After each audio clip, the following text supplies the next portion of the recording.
আজকে এই হযরত শাহ সুফি বসিরউদ্দিন বাবার মাজার ভাঙাতে আমরা ভক্ত সেখান যারা আছি আমরা খুবই স্বাগত। সাথে সাথে যারা এই ধ্বংসলীলা চালিয়েছে তাদেরকে তীব্র নিন্দা জানাই এবং মাননীয় সেনা প্রধানের কাছে আমাদের নির্দেশ এবং জোর দাবি যে যারা এই মাজারকে ভাঙচুর করে লুটপাট করেছে তাদেরকে দৃষ্টান্তমূলক শাস্তি দিয়ে বুঝিয়ে দিন যেন কোন ওলি আল্লাহর সাথে আর এরকম বেয়াদবি না করে। কারণ এই দেশে একমাত্র ওলি আল্লাহর দেশ, ওলি আল্লাহ সর্বপ্রথম ইসলাম এনেছে, আর সেই ওলি আল্লাহর মাজারে এসে এরকম যদি অত্যাচার করে তাহলে আমরা শনিবার যারা আছি আমরা কোথায় যাব? আমাদের দাবি আর কোন ওলি আল্লাহর মাজার যেন না মানতে পারে। তাই মাননীয় সেনা প্রধানের কাছে আমাদের আকুল আবেদন যে আমাদের মাজারপন্থী সুফিবাদ যারা আছি সকলে নিরাপত্তা চাই। প্রিয় দর্শক, আমরা এই মুহূর্তে অবস্থান করছি গাজীপুরের পোড়াবাড়ি মাজারের সামনে। আপনারা দেখতে পাচ্ছেন মাজারের ভাঙ্গা পোড়ার দৃশ্য।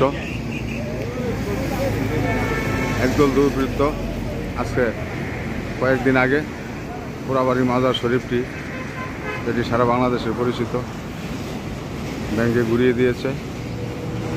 দেখতে দেখুন আমাদের ভিডিও চিত্র। এগুলো পোড়াবাড়ি মাজারের দৃশ্য, যেখানে হাজার হাজার ভক্তবৃন্দর অবস্থান ছিল। প্রতি বছর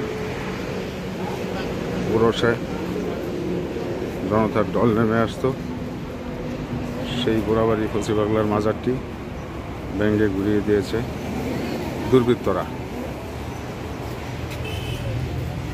অনেকের সাথে কথা বলে জানা যায় কে বা কারা কী কারণে ঘুরিয়ে দিয়েছে এই সুপরিচিত মাজারটি, তারা কেউ সদুত্তর দিতে পারেনি।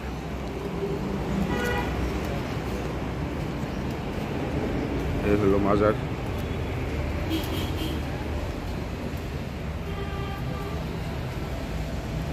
মাজার শরীফের আলামত আপনারা দেখতে পাচ্ছেন, ভেঙে চুনমার করে দিয়েছে। যেখানে মহিলা পুরুষ সহ হাজার হাজার লোকের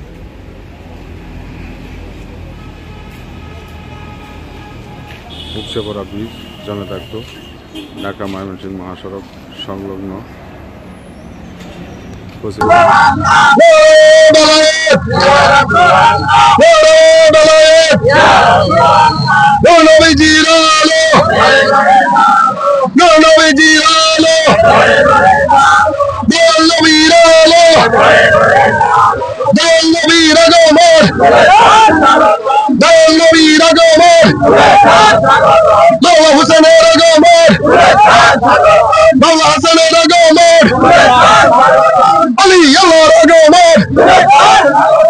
ইসলামের শত্রুরা, ইসলামের শত্রুরা, অলি আল্লাহ শত্রুরা, অলি আল্লাহ শত্রুরা, আল কোরআনের শত্রুরা, আল কোরআনের শত্রুরা, ফসি বাবার শত্রুরা, ফসি বাবার শত্রুরা, ফসি বাবার শত্রুরা, অলি আল্লাহ শত্রুরা, মাওলা হাসানের শত্রুরা, মাওলা হোসেনের শত্রুরা, নূর নবীজির শত্রুরা, মাওলা আলীর শত্রুরা, মাওলা হোসেনের শত্রুরা, আল কোরআনের শত্রুরা, ইসলামের শত্রুরা, ইসলামের শত্রুরা,